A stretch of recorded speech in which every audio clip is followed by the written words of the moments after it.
Hi, Mage fans. This is your host, Terry Robinson, and before we get to today's collection of interviews, I have some community notes. Discord member Nibero has been writing and posting tradition rotes as a project and is looking to share and get feedback. Link to this project are in the show notes. Also, friend of the show, Charles Siegel, has produced a book on the Storyteller Vault called Sorcerer Passive Power, which updates Sorcerer to 20th Anniversary Edition rules. Link is also in the show notes. Additionally, I'd like to thank everyone who commented on the Victorian Mage Indiegogo that they want me to write something about the Victorian Age Umbra, and I'm about to say something I may come to regret. If I'm not formally asked to write something by OPP, I'm going to release a supplement on the Victorian Umbra on the Storyteller Vault that's 250 words long for each person who comments that they think I should write on Victorian Mage in the Indiegogo campaign.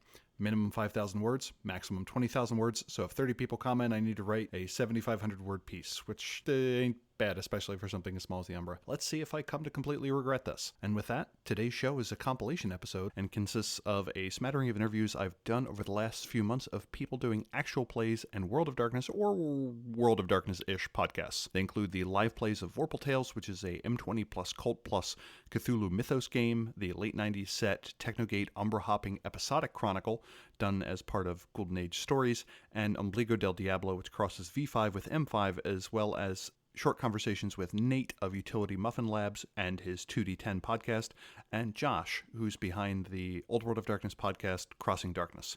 There's a lot of links, we cover a lot of stuff, and it's all in the show notes. On with the shows.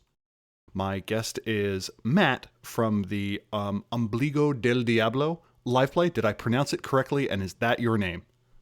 You did exactly right, and my name is Matt. We struggled with it as players so horribly. The first two episodes were like, Ombligo. And it literally means the devil's navel or something similar to that. And Yes, it does. Your live play takes place in this weird southwestern town, and I appreciate that because I've traveled to the American Southwest a number of times, and I feel like people are like, the landscape is blue and the people are friendly. I'm like, there's a subtle hint of madness that goes through any area that is that far from a river, and I feel your game uniquely embraces it, especially with what may or may not be Chupacabra that appear very early in the series. Can you tell me what the contrivance of the live play is? Well, our live play is set up over Discord, so we are going at it, in person live with our storyteller. We edit it down so it feels more like a radio drama almost, but that's mainly just to kind of nick out the mechanics.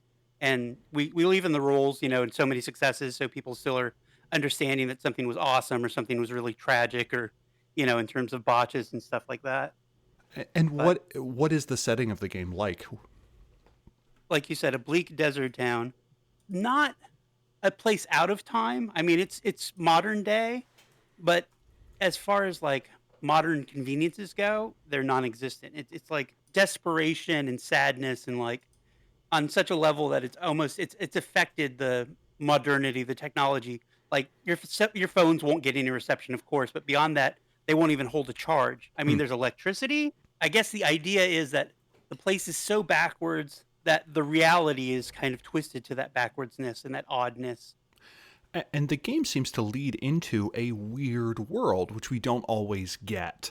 It seems like there's more strange things, maybe slightly out of vision, which is somewhat rare because when you think of World of Darkness, you usually think about an urban setting, and this is not one of those.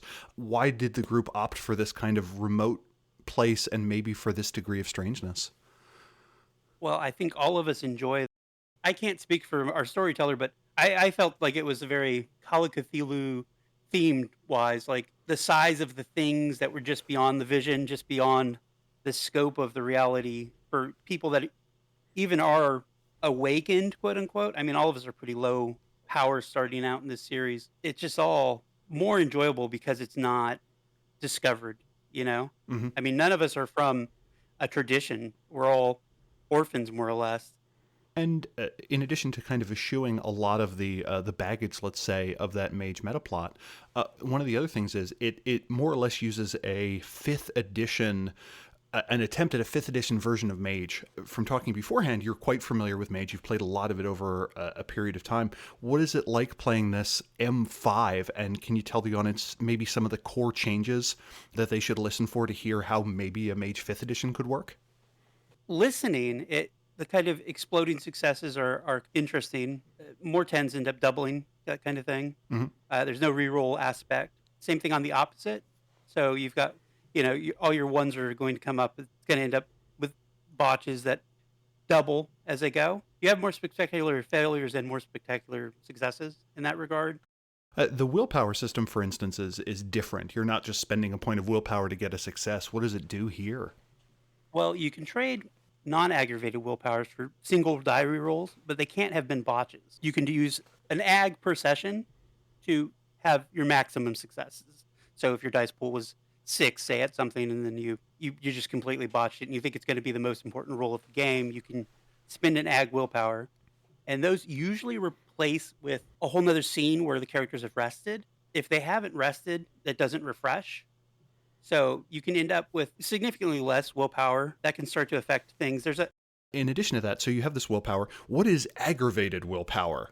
What it does is basically you're going to pretend you have a willpower pool of 5 to begin with. You've got Hmm. a composure and resolve 2 and 3 respectively. Say you had something that you just were like, oh my god, I really had to defuse that bomb, and you spend a willpower. Your effective willpower after you spend your aggravated for the rest of that game and scene, or until it refreshes, is going to be 4. There are devastating things that could happen to you that could also reduce your willpower, including mind control, just horrible crushing failures, things that are like, okay, we're going to have to say you take an ag willpower, and that's going to reduce your willpower pool further, that kind of thing. Ag willpower is refreshed at the end of the session, And non-ag is refreshed. at the end of the scene. Okay, got it. So willpower doesn't give you that guaranteed success. It is intended to be used more frequently, and you kind of have these two levels at which you can spend it, depending on how much you want to deplete it. That's kind of interesting. In addition to that, there seems to be some sort of sanity mechanic. How does that work?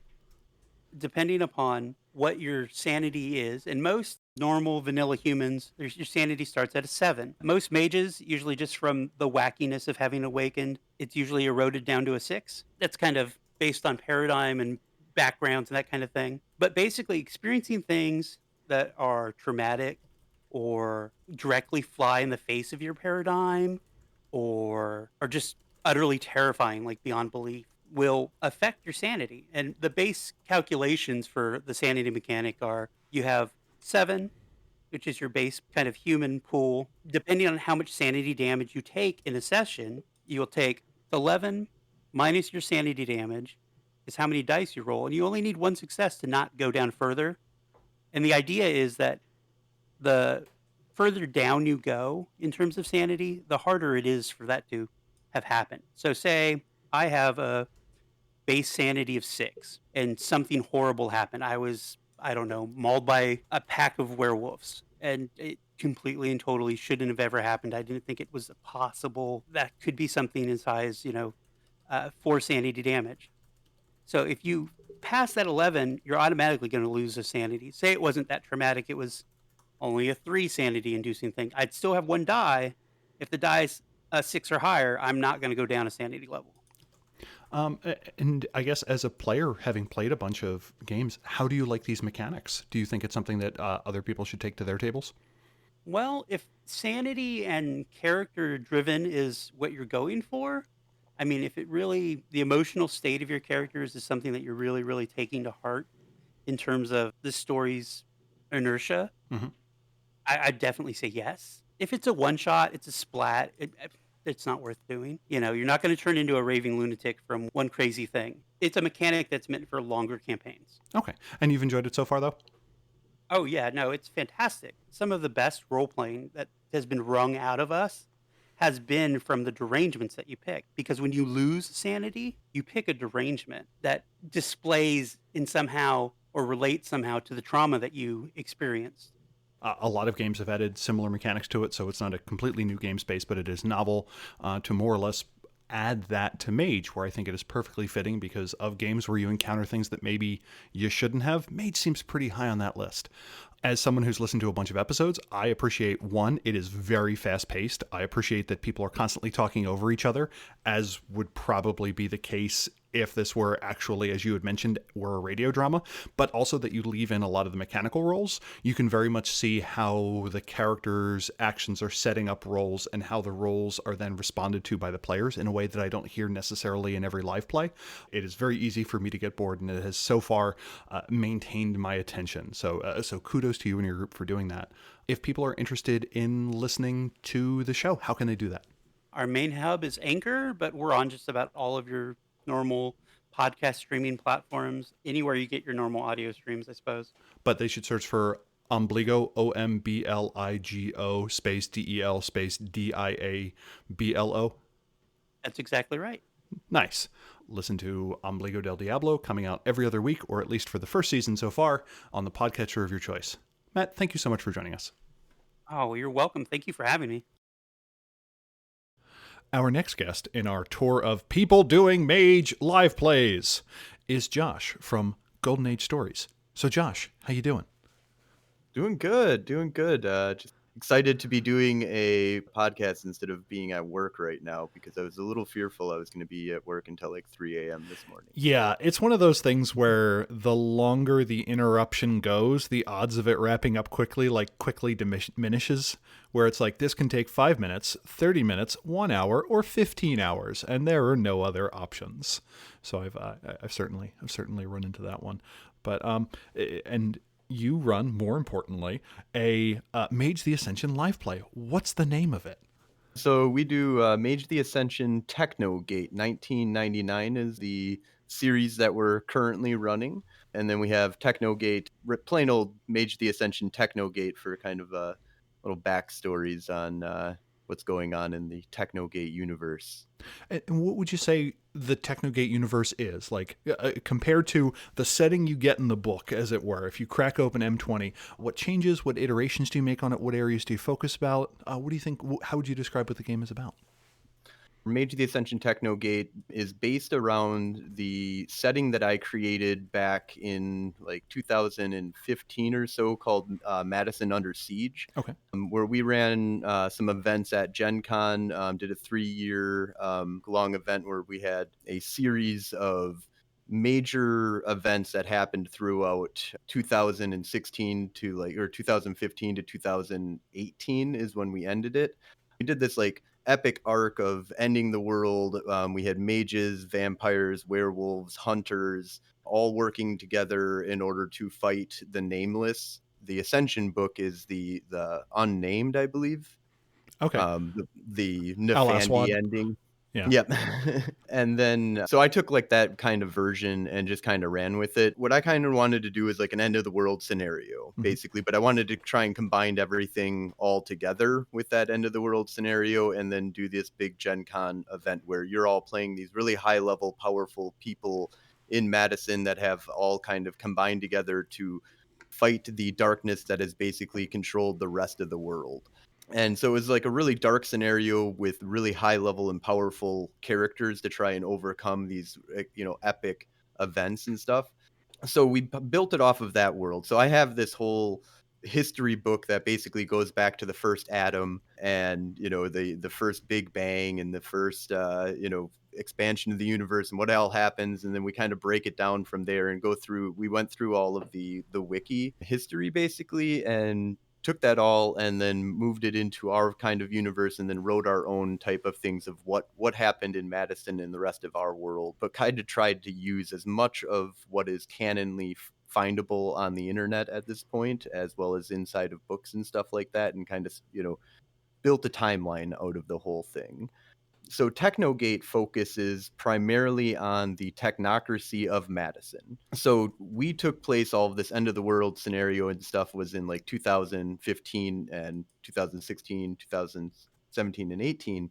And it was one of those things that I didn't want to go back to being in the end of the world scenario type stuff. So we started this all out in 1998 and we kind of wanted to do like a backdrop of, okay, what's kind of happening in 1998 in our kind of setting here. And because Technogate is a construct that exists inside of Madison. That's basically this underground facility that has this giant super gate that allows them to use, high level correspondence in order to basically get anywhere in the universe. And so this kind of like Technogate facility and stuff has this long history of weird stuff working with tradition mages to a certain degree, working with the concepts of the deep umbra and exploring. But yeah, the basic concept of it is there's these different Technogate teams that go out and explore the umbra. The basis of everything that we're trying to do is focusing on more of episodic kind of setups where it's just going to be you can jump into an episode and check out some kind of umbral realm and have the Technogate team exploring that. And then we have some epic arc kind of stuff kind of going on in the background. And this is 98, so technology-wise, Nokia had just rolled out the first internal antenna cell phone. Do you keep everything period appropriate in that regard? Well, the nice thing is by playing technocrats, don't really have to keep things period in the sense of what the characters have access to. Okay. And I kind of go by the rule of everything that is within 20 years of technology, which is really easy. It's within our time period. So as long as it's made in in the year 2020, 2021, right around that point, it's coincidental. Anything beyond that is going to be, or to coincidental advanced technology. And then anything beyond that is vulgar technology. So the characters have access to smartphones and advanced computers and stuff like that. That is not really too far fetched for them to be able to have access to. But when it comes to the rest of the world, yes, we're trying to keep it as period specific as possible. So it is episodic, which has the benefit of you can hop in, you can look at an episode descriptor and say, hey, this looks like a fun one. I want to listen to that, and not have to worry. Unlike some live plays where you're like, oh, you mean you haven't been following it over the last 418 seasons? You'll never understand who the prince is. I'm totally not subtweeting anyone on that. I'm not. I don't actually listen to any vampire live plays except for one. But that's neither here nor there. What do you want the audience to get out of the game? If you're like, hey, when we're doing this episode, this is the thing we want the listeners to get from this. So the kind of ideas that I'm trying to do is, I really want it so that if you're watching, I want you to get a sense of what the game is like when it comes to what players need to roll and what kind of mechanics that you'll be going through in Mage, as well as trying to get like an idea of, we're going to be just doing a lot of technobabble kind of stuff in order to explain how all of these people are doing the things that they're doing. So we have like a level of, game mechanics and trying to let you kind of see what the world of Mage is like through the technocrat's eyes. And then the other thing that I'm trying to really put out there is, do you want to check out and learn something about one of the Umbral Realms? And so if you're interested in an Umbral Realm and what it was like for a troop to go through that Umbral Realm and experience it, especially from a technocratic kind of point of view, this would be the play that you'd want to kind of come and check out, because you get to see that Umbral Realm in action instead of just reading about it in a book. What are some of the realms that you visited so far? So we have visited Inventium, we have visited the Abyss, we have visited the Digital Web, which unfortunately that recording is damaged and you can only hear the GM. We had some technical difficulties in the very beginning when we weren't even recording on Twitch at all. The Near Umbra, we did a little bit inside of the Tempest by a very weird kind of setup that I kind of bent the rules on a lot of stuff. The one thing that I'm not trying to do is being 100% to canon. I'm manipulating things and we're just having fun. A lot of the concept behind the way that IGM is much more on having fun and just running with players and trying to create a cool story and something to listen to during the time, instead of being really on the ball on having, tons of back notes on how everything ties into everything. Like I've definitely messed up a bunch on my epic arc and been like, whatever. That's I find as a storyteller, the thing I most frequently forget is like I have the goal of having like recurring motifs, like there's always crows in a particular spot, and then I wind up always inserting that after the fact. I'm like, oh, by the way, you noticed there were crows there, and people are like, why the hell is Terry always talking about crows? And it just completely falls flat. So that's why I do a podcast. But even in that regard, you have competition for me, which we'll get to shortly. Where can we listen to Technogate? So you can listen to Technogate on Twitch. We start at 7 p.m. Central Time on Mondays, and we usually end about 10 o'clock Central Time. We also post these on YouTube as well, and you can check that out at Guldan Age Stories. It's Guldan for Golden Age, Golden. And it's all one word, Golden Age Stories for Twitch, and then you can just do the normal Golden Space Age Space Stories, or even probably all together. We'll find us on YouTube.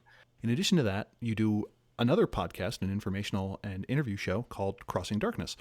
What is that, and what's it about? So Crossing Darkness started when we did the whole Madison Under Siege kind of startup kind of thing. We just wanted to make sure that when you were coming to our Gen Con game, you had something that you could listen to that could kind of explain some of the world and kind of the setup that we were building for you.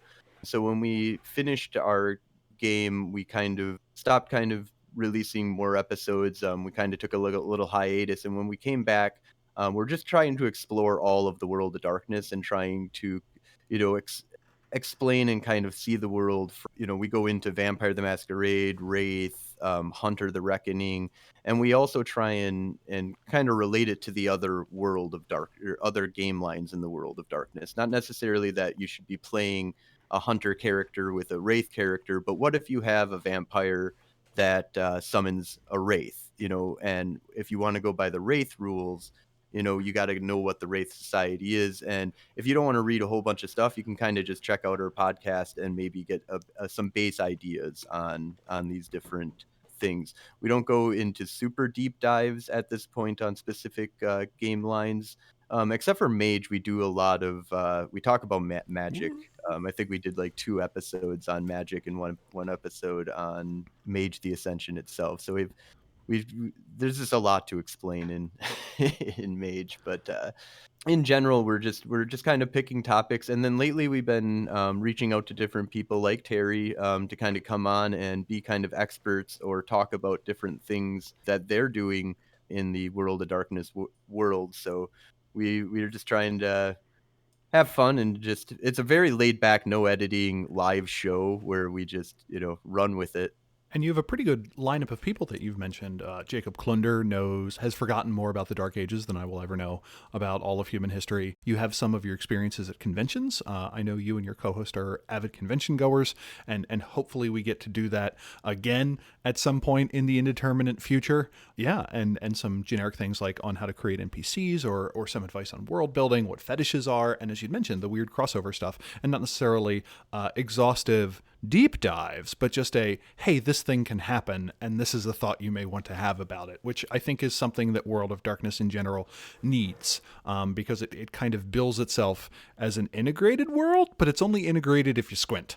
It takes a little bit. You gotta work. Yeah. I always find it really interesting when I talk to some people and they're like, I don't like integrating any of the other games at all into my setup. And then I'm like, but what if you read the Thin Blood book? Like, you all of a sudden have talk about the technocracy, launching spirit nukes that cause all, like, you have to include some stuff, and so you have to kind of imagine that the world of darkness is really built at its core with all of the game lines, but unfortunately the narrow focus of each book really made it so that you have to kind of examine the other books in order to get really what a mage is, because vampire book is not going to explain mage in any real way. It's a good interview format. It's breezy, and it's there every week. And something that our audience can do with your show that they can't do with ours is comment live. That's the glory of doing it on Twitch.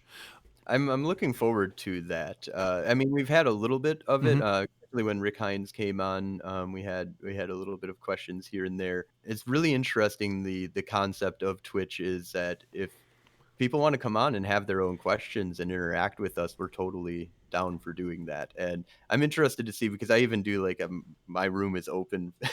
I could imagine people just jumping in and just screaming on our screaming at us. But I don't want that to happen. But it's just one of those things that, I like the concepts of just crazy stuff happening live. One of the things I've batted around is doing a radio show on the Onyx Path Twitch channel, Tuesdays with Terry.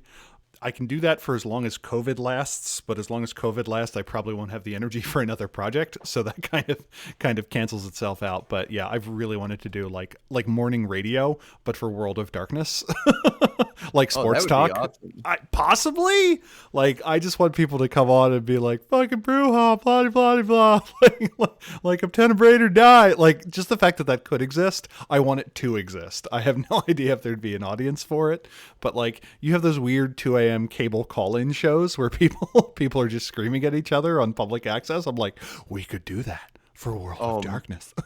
oh my God, dude, that's brilliant. I have to say, I think that is immensely brilliant because one of the things you're doing is you're getting to interact with your audience. You Mm-hmm. get to by having them call, quote unquote, call in and come onto your radio show. You get to interact with them, and you could do the role play whole aspect of it, and people get to show off their role play Oh, skills neat. Yeah. and or fails of of role play, and it just is, you can just have fun with it instead of it being super serious. Eventually, that's in the eventually pile. Like, there's a finite number of systematic understanding of everything episodes left, and we're all like, "Oh man, this is gonna end," and at the same time, we're like, "Oh man, this is gonna end, thank God." So, and that'll free up some resources. But as you said, if we're interested in tuning in for that, where should we go, and when does that happen? So that is our Crossing Darkness on pretty much any. We were on Podbean, but if you go to pretty much any podcasting site, we should be on there. Is just Crossing Darkness, and our official website is it's crossingdarkness.podbean.com. Awesome. And we're going to include that in the show notes, as well as a link to your Twitch channel and a note of when you do your live shows. Do you have any other projects you're doing or anything else you'd like to promote before we roll out? I'm just doing other kind of Twitch broadcasts and stuff like that. Like I do a lot of Stellaris on Thursdays. Every Thursday we have a massive multiplayer game of Stellaris that goes on where we got about like 5 to 10 people that we have playing in that game. It's a space 4X strategy kind of game. Really interesting kind of game itself, but it's a lot of us just having a lot of fun and just poking at each other and goofing off, and then having a lot of fun. We also do just random. I play Eve Online, so I do Eve Online kind of broadcasts and stuff like that. Run a corporation on there, so if anybody's interested in playing some Eve Online, you can always hit me up and I can teach you some of the ways of being a space pirate. Oh, awesome. So Um, you got the CCP angle and the Paradox angle. You've covered all of the White Wolf parent companies so far. Yes, absolutely. I was really excited when when CCP first got a hold of White Wolf and they were going to make the World of Darkness game, and then I was very disappointed and very angry with CCP with all of the side projects that they have ever tried working on at this point. But then Paradox picked them up. So and it's so funny because I liked Paradox and I liked CCP for completely different reasons than White Wolf and World of Darkness stuff, but World of Darkness has always been a huge passion of mine and was actually a passion before I even knew about those other companies. Lovely to talk to you. Thank you so much. Thank you for the work we do, and I look forward to talking to you again soon. Awesome. Well, thank you so much, Terry, for having me on, and it's been awesome. And my next guest in our tour of live plays and other associated media in Mage the Ascension is Rachel E. Judd. You may know this name from Storyteller Vault Supplements, a noted streamer of Changeling the Dreaming, active in the Storyteller Vault community. I think, are you an official writer on anything? Has your name appeared in any OPP stuff, or am I just making that up? Yeah, no, I've done a bunch of freelancing with Onyx Path before. I suppose most relevant to Mage, I contributed some cool stuff to the Technocracy Reloaded Player's Guide. Mostly, it seems that I get work on the stretch goals. So for everyone who contributes to Onyx Path Kickstarters, thank you so much. And so you are familiar with Mage the Ascension. Do you have a favorite tradition, convention, craft, or group in Mage? You know, it's really hard because I think the cool thing about Mage is that just its inherent flexibility. Okay. So I was in a private tabletop just before this game where I played a cardiac surgeon who had a crisis of conscience, a little bit Doctor Strangey. She ended up being a sister of Hippolyta. And then with this game, with the live stream, it was the Hollow one that really jumped out at me. And that's what I really like about Mage is like you have a concept and what tradition you end up playing is different depending on concept. I always wanted to do a Disparate Alliance Templar Sister of Hippolyta like buddy cop or something like that, where Yeah. like some funny circumstance requires them to cooperate when previously, and someone pointed out to me, I think it may have been Satiros, and be like, yeah, you think the thing that really marks them apart is the fact that one was historically all male and one was historically all female, but also one is canonically polytheistic and one is canonically looks at Catholicism and goes, really, is that strict enough? So you are in a Mage the Ascension live stream of some sort. What is it? Yeah, so I recently joined the cast of VorpalTales. They stream mostly in the evenings around 9 o'clock Eastern Standard Time. They like doing horror, and they've just started this really cool tabletop, which is a mashup of we're using Mage 20 as sort of the base, but then we're also folding in some Cult and some Call of Cthulhu. And when you say cult, that is cult with a K. Yes, the RPG. Okay. And so it's got this, it's super Gnostic. There's the demiurge who has imprisoned all of humanity in this illusory world.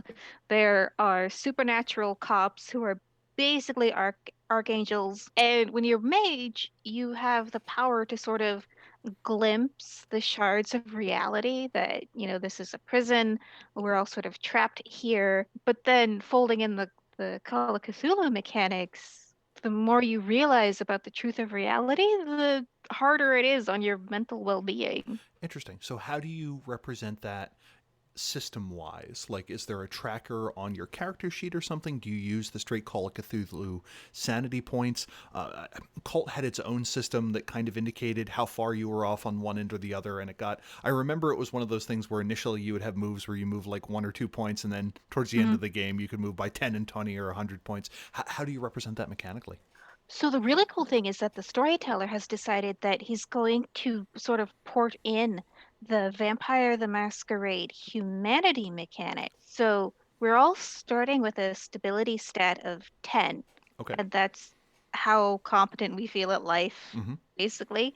And then instead of conscience, courage, and conviction, we are folding in clarity, rationality, and stability, balance. Okay. And so these all fold into stability in really interesting ways, and we will also be called upon to roll them in situations where they might apply.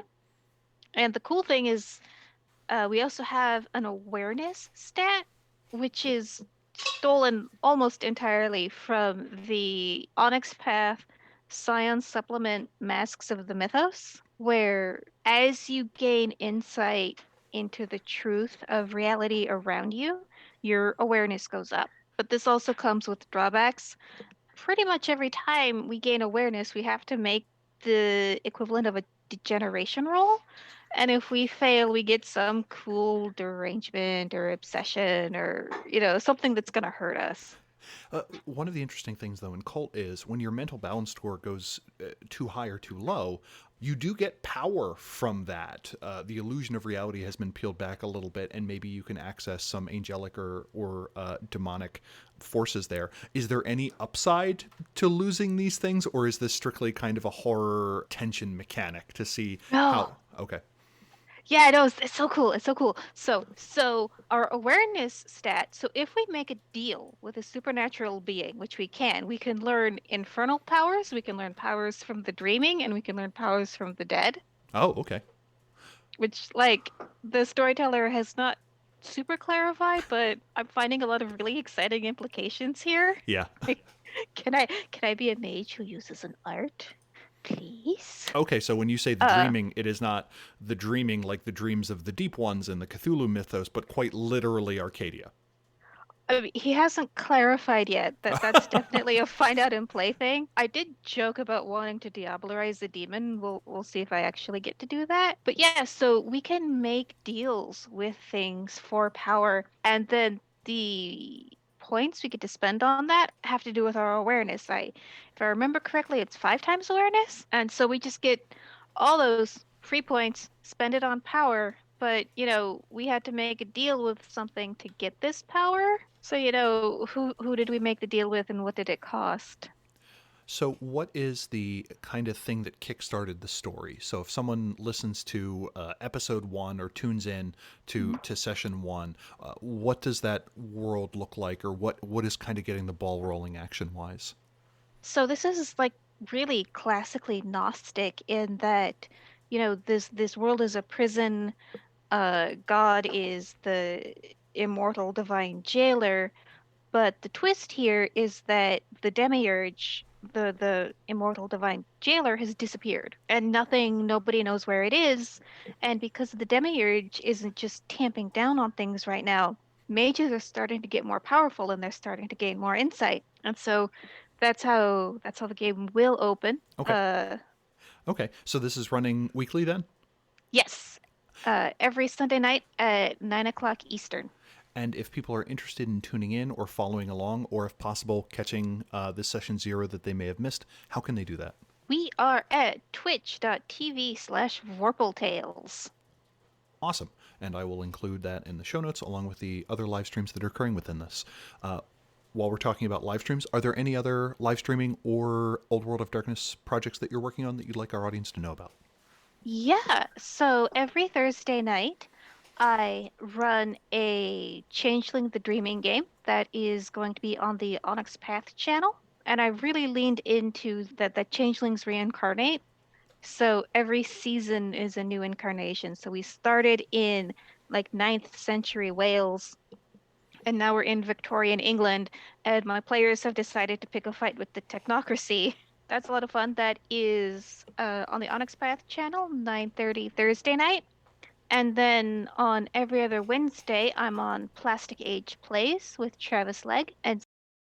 And if this cross-section of games seems insufficiently narrow for your tastes, please note that Rachel also wrote on Memento Mori, Vampire the Wild West, Night Horrors, Conquering Heroes, Trinity Continuum, and Media Race. So that is 4 different game lines and 4 different systems in as many books. So we thank you for your output and to follow your future works. If we are interested in what you are up to specifically, is there anywhere we can do that? Yes, I am Stolen Fire pretty much everywhere. I'm most vocal on Twitter, but you can also find me on Instagram. Yeah, and you can also just follow me on Facebook under my real name. Well, Rachel, thank you for joining us, and we look forward to following what happens in your live play. Thank you so much for having me. Hi, Mage the Podcast. This is your host, Terry Robinson, and my distinguished guest today, two-peat on Mage the Podcast, is Nate from Utility Muffin Labs. Utility Muffin Labs is probably best known for historic projects like 25 Years of Vampire the Masquerade, but Nate has now branched out into other activities, including the 2D10, I'm going to say network, because once you have a podcast and a video presence, that's officially a network to me, and you have several podcasts. So yes, I do. So Nate, how you doing? I'm doing great. I'm fully embroiled in this podcasting such and such. Yeah, it's quite time consuming. Yeah, Nate and I are on video. I can see he's actually recording a different podcast at the same time and just muting himself in between. It's very impressive. So as someone who is also in the read a lot of books and talk about it repeatedly for a long period of time, because fans very much enjoy that kind of stuff, I have some questions. So what was it like reading a vampire book a week for 4 years? Do you like eating ice cream? I do like eating ice cream, Nate. Okay, good. I'm glad you answered that correctly. Yeah. Because that helps for the story. So ice cream is good. Ice cream's great, right? Oh, yeah. And you have it as a treat once in a while. Maybe even you have it once a week just to treat yourself after a hard work week. Oh, yeah. Just replace the word week with day and ice cream with whiskey. Right. And right, I know exactly yeah, what you're talking about. Well, so much like someone with a bad whiskey problem, eventually you just do it even though your body hurts and it's killing you. Yeah.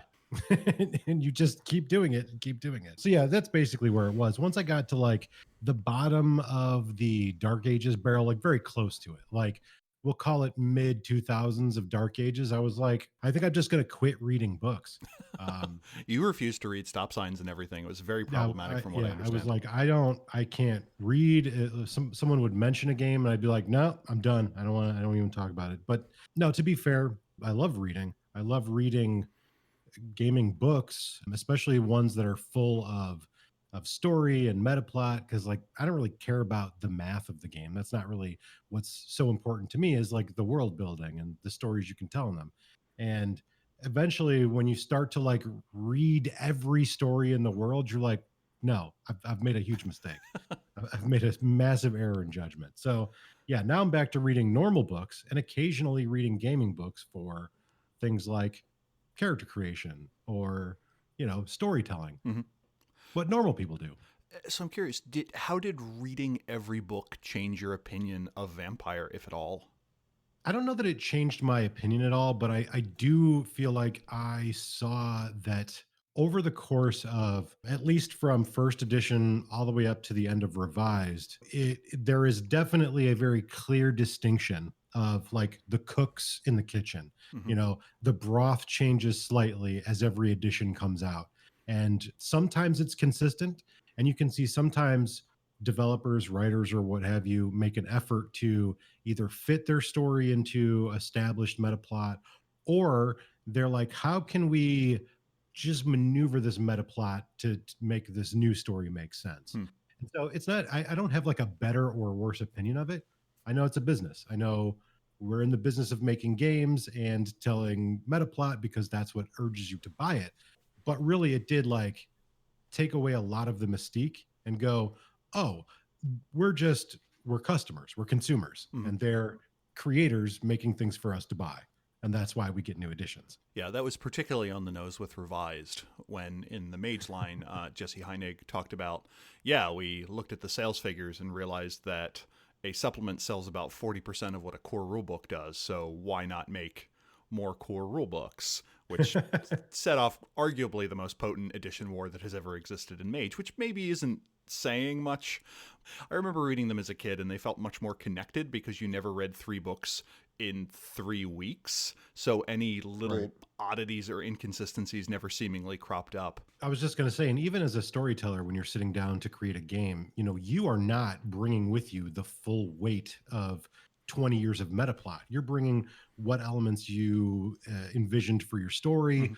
what you can remember, or little key characters and components that you're going to put into your soup. But when you read them back to back and you're like, oh, it's not just like, hey, what's the spooky mystery? They don't even know either. Yeah. Like, There's a certain Chris Carter effect where it's like, you don't know where you were going when you left the house in your car. And at least in Mage, I'm kind of impressive that to me they stuck the landing. I don't know how you feel ultimately about Gehenna as a book. well, there's a review out there somewhere of me giving it a good ration of crap. But yeah, I wasn't really a big fan of really any of their Gehenna plots. Mhm. I truly felt like as a storyteller, I could have come up with better end of the game stories, but I'm not, who am I? I'm not running a game company. So Yeah, yeah. You may know Nate is his alter ego, Justin Achille. right. They're really the same person. No one's ever seen them in the same place at the same time. I imagine in a lot of cases your first read through was probably a bit ago, to use technical time terms. Now that you're reading them as a different phase of adult, was there anything that either completely fell apart on second viewing or that you really fell in love with the second time around? I don't know if this is going to answer your question per se, but there is a distinct difference between how I read them as a player, Okay. sort of like a individual obsessive, and how I read them as a podcaster. Because as a player, honestly, I don't know if this is unique to me or if this is something that a lot of people do, but as a player, I'm just sort of reading it, for leisure. I'll read 20 pages here, and then in a week, I'll pick it up and read 30 more. And I'm just sort of absorbing the fun of the world and kind of absorbing what appeals to me as a player, and sort of ignoring or just discarding other things. But when I'm reading it for a podcast and I have to present some sort of cogent notion of a review, I have to really read it differently. I have to read it very much like, why would I advise people to read this book, or why wouldn't I? So just the whole way of interpreting these books is different, and stuff that I didn't see or that didn't seem to bother me in the way back when. We'll use Dirty Secrets of the Black Hand as a for instance. When I first started playing was around the time that book came out. And that book is pretty notorious for being like kind of crazy and a little wonky and a little over the top and kind of like what were they thinking? But at the time I was like, oh wow, like this is the truth about the Zemis. Holy crap. There's an alien life form. Whoa, what is this? And then, years later, as I read through it again, I was like, oh, this is dumb. This is just dumb. To use the technical term. Right. And then reading it for the purposes of review, I kind of had both of those ideals in my head. And so I had to look at it from a completely different third perspective of what was the author trying to do? Was it like an intentional act of sabotage of the world of darkness? Well, no, clearly it wasn't. It was just this person's idea of what would be cool or fun to play at that time. It just didn't fit my worldview.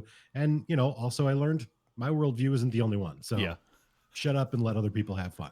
Yeah, Mage suffers from the same thing where first edition was remarkably cosmic and second edition was wild out there stories but tied with culture, and then Revised tried to make it very intimate and very personal because the world is broken. And then M20 is just like, you want tuna fish and orange juice with your ice cream? That's great. We will offer you that at the salad bar.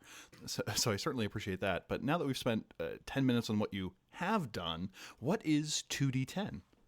Of course, my interests are very heavily grounded in tabletop role playing. Obviously, World of Darkness is a big focus for me, but I felt like simply existing in solely the World of Darkness and not giving myself the ability to kind of move about and explore other games, be they other World of Darkness adjacent games like Chronicles of Darkness or other things produced by Onyx Path, or just simply like other games I like to play like Dungeons and Dragons or whatever. I want the ability to not be confined to, well, Nate and his podcast only talks about vampire or they only talk about werewolf. I just want to talk about games. At the end of the day, my goal has always been to like take the things I enjoy in gaming or music or anything else and sort of open the door for people to come and enjoy them with me. I see a lot of people that have a tendency to slam doors, not so much like in the podcast community. I don't really notice that because I think most people that are making podcasts are doing it for the right reasons, because they're passionate and they want to share that passion. But like just in life, people sort of become very possessive about a thing that they love, and then they just don't want anybody else to come in and make changes. And so, from a podcasting perspective, I want to be able to open those doors, talk to people in all facets of the creative process, whether they're players or whether they're developers or writers or artists, and just chat about the things that I'm passionate about. And then sit down and spend like 12 to 15 hours writing scripts and then slowly chunking them down until they're like 12 minutes of repeatable material and make a video out of it. So yeah, just share like sort of my knowledge. Spending all these years playing games, I do have some degree of expertise, whether or not it's quantifiable, I can't say, but I know how to make a character. I know how to run a game. Let me help you. And then, chat, talk about the things I'm passionate about, tabletop gaming, long story short. Okay, so it seems like there's two legs at least to the UML stool. We have the YouTube channel, which seems to be explanation based. Nate's goal is to get you to game better, and then the podcast, which is Nate helps you find out what is out there that you may be interested in. Yeah, that's a pretty good way of saying it. That's a good elevator pitch. So you now have this opportunity to look at other gaming media that you kind of didn't have the time to before, even if you were interested. What are kind of the top things on your Nate wants to investigate this list? Yeah, so there are a lot of games that I've either played very little or I haven't played at all. And, I recently got back into Dungeons and Dragons, as like an adult, and I kind of like dismissed it for many years. Mm-hmm. And so I'm very interested to, learn how game masters, dungeon masters, what have you, are putting those games together. But there's a ton of other just like Onyx Path stuff, Chronicles of Darkness stuff that like aren't related to this like big chunk of World of Darkness that I've been just eating, without pause for years. I'd love to explore some of those other games because, I do have like the primary function of my brain for many years has been vampire, has been World of Darkness. So now anything where I can kind of branch out and expand past that and see how other people run their games, see what kind of, tables you can sit at, and just explore a lot of the other games that I like, Shadowrun, and get into like some of the like transhumanist stuff, sci-fi stuff. I'm a real big sci-fi fan, so anything that's going to get me into a little bit closer to like that Blade Runner kind of gaming, I really like to get into. So yeah, foundationally, it's all going to start with the World of Darkness, just so I can get that crap out of the way. That's what people expect. Just get it out of the way. It's done. Now let's get into some other stuff. Let's really diversify. Oh, interesting. So have you been looking into things like Corvus Bell or Alien, or what is the notable transhuman horror setting? They recently had a 3rd edition come out. Yeah, I know what you're talking about because I have the book on my shelf. But since you asked Eclipse me, Phase. my brain, there you go. My brain wouldn't let me communicate that word. I have one of the core books on my shelf that's waiting to be read. I'm working on a tutorial for 6th edition Shadowrun. Okay. Because it needs it. Yeah. The rules are confusing, and game could be lots and lots of fun, but it's very hard for me to sit down with my players, period, because of COVID. But it's very hard before that to sit down with them and be like, all right, here's the book, make a character. And they're like, I don't know that I get where, like, do I have, what do these points do? What, so yeah, the big part of the YouTube channel for me is making tutorials for games that I love, but also games that I've personally found to be a struggle, because there aren't a lot of resources out there for people to go like, how do I actually make a character for this? Message boards are a place you can go, and typically that's all like people's really aggressive opinions about how to make characters. And I think just like someone sort of giving you a step-by-step walkthrough could be a really valuable tool for new gamers or people new to a specific game. Yeah, whenever I dive into a forum to get information, I really wish I had access to 2 statistics on the person posting a reply. When last did they play with a normal human being that also hadn't been playing the game for at least 7 years? And when last did they know the caress of another human? I feel like those 2 things would really give me a lot of information on whether or not this is someone just screaming at the world or this is a genuine hot take. Right. So when was your last hug? Yeah, Let's exactly. get into that first. and I can certainly appreciate that, but I certainly look forward to that media coming out, because I am also huge on explainers. Another thing you have done that I quite enjoyed, there are few actual play podcasts that I enjoy, but your Vampire Actual Play, New Moon Rising, right? Yeah. Okay. There's a lot of things with the word moon in the name and by night in the name. Yeah. And I just wanted to... It's unfortunate, but I decided to blend in with the pack instead of diversifying out from it. So there's actually, here's a funny thing. I didn't do any research beforehand. I was just like, oh, this would be a cool name. And then I went looking up like local LARPs in the Chicagoland area. Mm-hmm. And there was actually a local LARP with that name. And I was like, oh, that's unfortunate. Yeah. But Red New Moon Rising by Night, Los Angeles, I think would probably be the best that you could come up with. And that was a lovely series, and it hit an interesting mark in that it is something that a storyteller could reasonably approximate. Someone could look up to Nate and go, I can get close to that with a bunch of practice. Do you have any plans on extending that or doing any or entering the actual play arena again? It's kind of hard to say because the people that I was playing with, half of them I no longer live near, because I had moved states earlier this year, due in part because of COVID. So I would have to completely like reconfigure how I play with them. And once there's extra time for them to get that, because now there's an hour difference between those people and me. But also I do intend to, one way or the other, publish more tabletop material under that name. I definitely want to get back to that particular chronicle because I got way more stories to tell with those players. I have a bunch more stuff for them to do, and I really had a difficult time ever getting all of them at the table at the same time, just because adults have lives and nobody's getting paid. It's all for fun. So at some point, the answer is yes. With those folks, I do intend to try to get something back up and a game running, but also I intend to do more gaming. I have a chronicle that I'm working on right now that takes place in the 20s in Chicago. So kind of the same game ish, but way earlier than what you would have experienced in that. And I figure if I publish anything, podcast related, actual play related in that genre, I'll just use that heading and post it all there. So yeah, as of right now, nothing's happening, but that's because I'm working on it. And I guess my last question is, what is it like trying to build a media property or media presence in 2020 from, I'm not going to quite say scratch, but from close to scratch? Do you have any advice to people who are like, I want to create Utility Muffin Labs too, preferably with a different name because quickly there are copyright concerns? Yeah, I would say just make stuff you want to make and just do it consistently and realize that you may be one of the lucky ones who makes a bunch of money, and I really hope that that happens for you.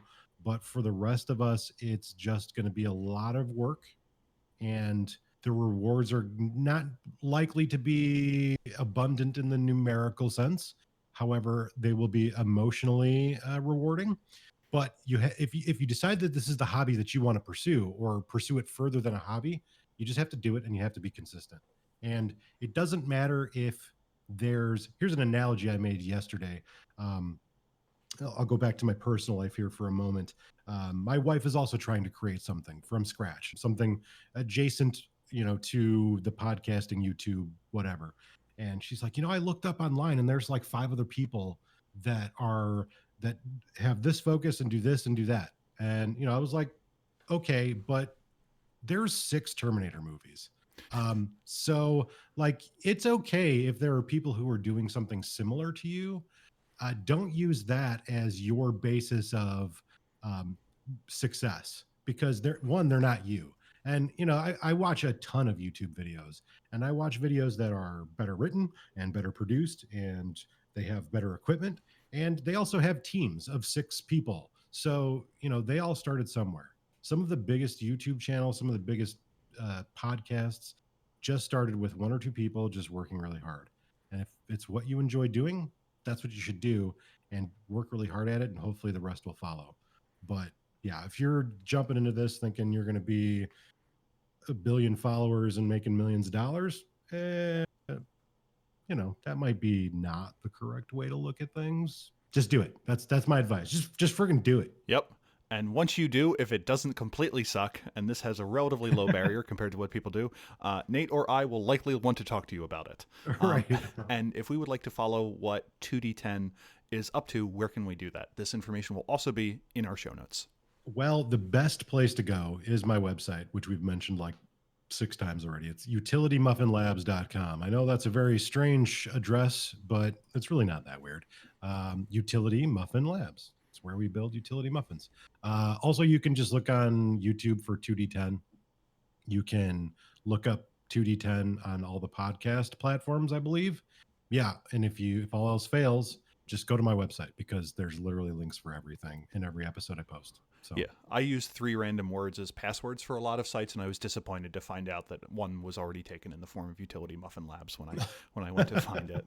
And Nate has some delightful graphic artwork as well under Nate's portfolio, which is a lot of fun to go through. The Wayland Yutani UML homage is something I'm quite fond of. And with that, thank you so much. Thank you. You've been listening to Mage the Podcast, which recently received emergency use authorization from the FDA. The show is made possible by executive producers who include Anders S., Andrew K., Andrew E., Brendan, Bryce Perry, Christopher P., Chris Zach, Ira Grace, Jenna F., Justin B., John H., John Magnuson, Josh Guldan, Michael Parker, Richard Bat Brewster, William C., William M., and Jay Suncern. Today's shout-out is to Jay Suncern, noted wise person who remembers early variants of Mage that never saw the light of day, such as the Garou Coronary Surgery Simulator, based on the vampire system called Rage, the Essential Hypertension, the D10-based cooking sim using your existing spice cabinet called Sage the Suspension, and finally, the Latin copyboy storyteller game where you work as an apprentice in a Latin printer in the 15th century in the Papal States of Italy called Page the Declension. We look forward to hearing more as time goes on. If you'd like to become an executive producer like Jay, get a cool chat color in Discord, and make me make things up about you periodically, as well as receive our EP-only podcast, So What You Plan, you can become one by clicking on Become a Supporter in the show notes or through the episode entries on our webpage. If you super liked this episode or super didn't, drop us a line at magethepodcast@gmail.com or at magethepodcast on Twitter. We have a Hop in Discord community at discord.me/magethepodcast. You can subscribe to our show on Spotify, Anchor, TuneIn, iTunes, Google Play Podcasts, or the podcatcher of your choice. If you like us, please give us a review on the platform of your choosing or tell a friend about us. Also, go to magethepodcast.com for show notes and all of our previous shows. Now go change reality. Bye!